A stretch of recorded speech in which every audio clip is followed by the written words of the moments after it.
BJP के ticket ऐलान के बाद सपा का मनोबल क्यों टूट गया? योगी आदित्यनाथ को चुनाव में भेजकर बीजेपी का मास्टर स्ट्रोक। इतिहास बताता है गोरखपुर से योगी को हराना नामुमकिन जैसा है। अयोध्या से लड़ते तो विपक्ष कहता महाराज डर कर भाग गए।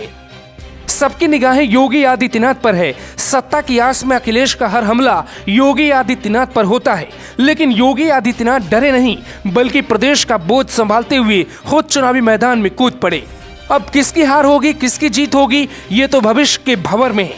अच्छे मुख्यमंत्री यूपी में चुनाव लड़ने से भाग जाते हैं। अखिलेश यादव हो या मायावती, मुख्यमंत्री बनने के लिए चुनाव नहीं लड़ते।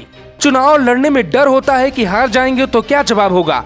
लेकिन योगी आदित्यनाथ ने न सिर्फ हिम्मत दिखाई, बल्कि एक नया समीकरण भी पूर्वांचल में तैयार कर दिया। पूर्वांचल का सारा समीकरण बदल जाएगा। एक बात पर आप ध्यान दीजिए, बीजेपी ने अभी पहले और दूसरे चरण के उम्मीदवारों का ऐलान किया, तो योगी के गोरखपुर में तो 5वें और 3 मार्च को चुनाव है। फिर उनका नाम पहले ही ऐलान क्यों कर दिया गया? क्योंकि बीजेपी को पता है योगी चुनाव लड़ेंगे तो कार्यकर्ता दम खम लगा देगा, जान लगा देगा बाबा को जिताने के लिए, सीएम बनाने के लिए। गोरखपुर योगी आदित्यनाथ की सुरक्षित सीट है। यहाँ वो 5 बार सांसद रहे। योगी आदित्यनाथ का गोरखपुर से 30 सालों का रिश्ता है, जो अब तक अटूट है। माफिया की लड़ाई के लिए योगी आदित्यनाथ ने गोरखपुर से ही डंका बजाया था। गोरखपुर में आज भी योगी आदित्यनाथ से कोई आम इंसान आसानी से मिल सकता है। पहली बार विधायक बनेंगे योगी और गोरखपुर फिर से यूपी को एक सीएम दे सकता है। अखिलेश यादव क्या आजमगढ़ से चुनाव लड़ेंगी? जवाब होगा शायद नहीं। मायावती ने आज ही ऐलान किया कि वो चुनाव नहीं लड़ेंगी। बीजेपी ने ये दाव इतना बड़ा चला जिसका अंदाजा अखिलेश यादव को नहीं होगा। अखिलेश का दावा है कि एक दिन गोरखपुर जाना था, बाबा को बीजेपी ने पहले ही भेज दिया। अच्छा किया, बधाई भी देने लगे। जहां तक सवाल चुनाव लड़ने का है, कभी कहते थे कि मथुरा से लड़ेंगे, कभी कहते थे अयोध्या से लड़ेंगे, कभी कहते थे प्रयागराज से लड़ेंगे, कभी कहते थे देवबंद से लड़ेंगे। मुझे खुशी है इस बात की कि भारतीय जनता पार्टी ने पहले ही उन्हें अपने घर भेज दिया।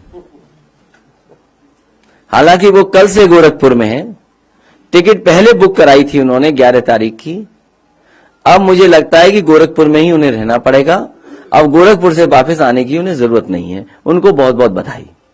लेकिन सच ये है कि गोरखपुर से योगी के चुनाव लड़ने से सारे समीकरण बदल जाएंगे। गाजीपुर, आजमगढ़, मऊ, चंदौली, वाराणसी, देवरिया, कुशीनगर, महाराजगंज, सिद्धार्थनगर, संत कबीर नगर, बस्ती और मिर्जापुर, भदोही जिले तक असर पड़ेगा। योगी आदित्यनाथ को कहीं साबित नहीं करना है। वो 5 बार सांसद, 1 बार सीएम बने। यानी बीजेपी ने पूर्वांचल को मजबूत करने के लिए योगी को मैदान में भेज दिया है।